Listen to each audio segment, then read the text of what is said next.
What does the media ecosystem look like in this world?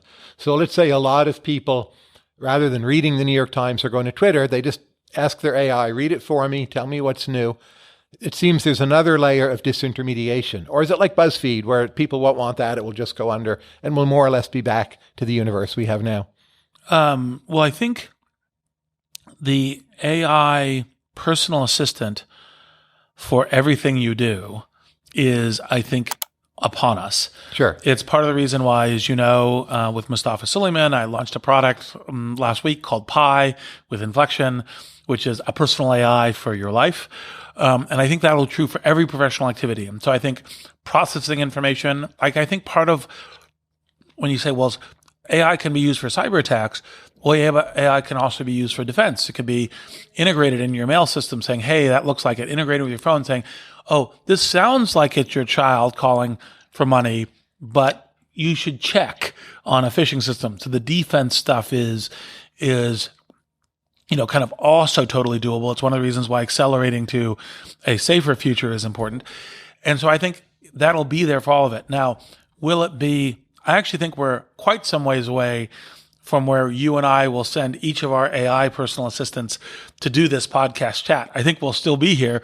We might be looking at it where it says, hey, ask Tyler this question or ask Reid this question.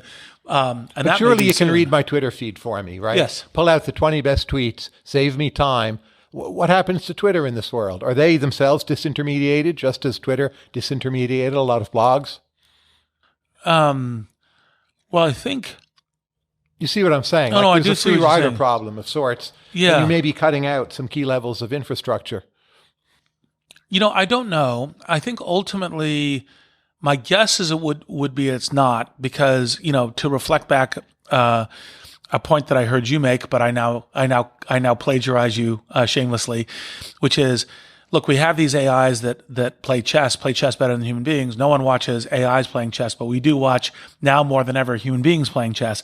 And I think there's a little bit of the human beings tweeting thing, which even though you're getting a summary, people may still want to go tweet themselves, watch other people tweet. So I would guess no, that it doesn't get completely disintermediated, but... it might just send me the 10 best links. Like I could email you a Twitter link. Yes. But if no one's reading Twitter, no one's seeing the ads, maybe there's one bot that pays a fee to access Twitter, gets the blue check, and then just mails around links to others, or I don't know. It seems maybe not problematic, but it will be a big change of some kind. Look, I think changes, they are coming. They're here, I would say, yeah. Let's say in this new world, I want to have influence through writing. So it used to be write a blog, write a Substack, write for New York Times.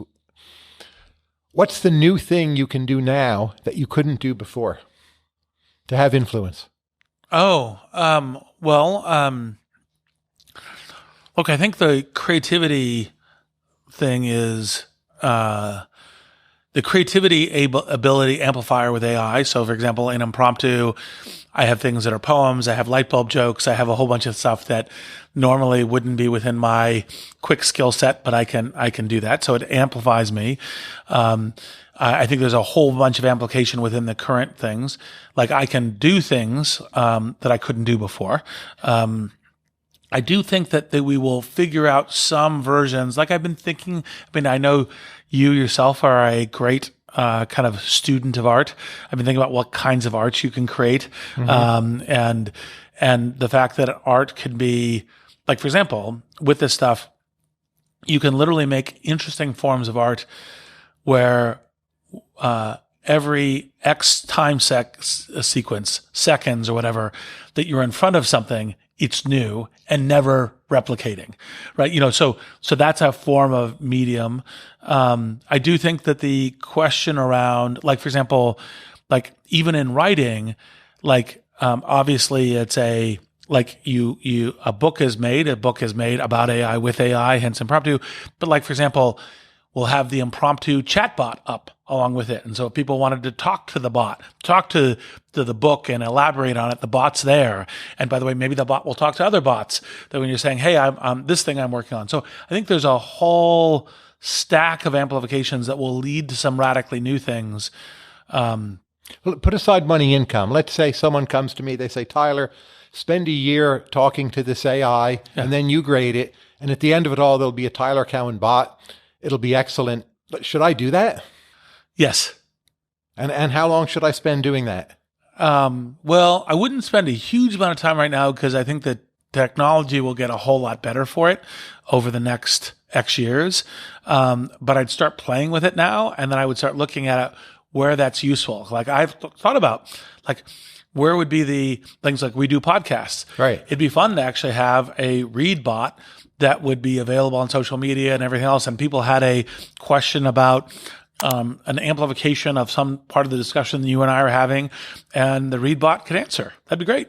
So at some point soon, investing in the Tyler bot, the Reid bot, that's the new way to have influence. For sure.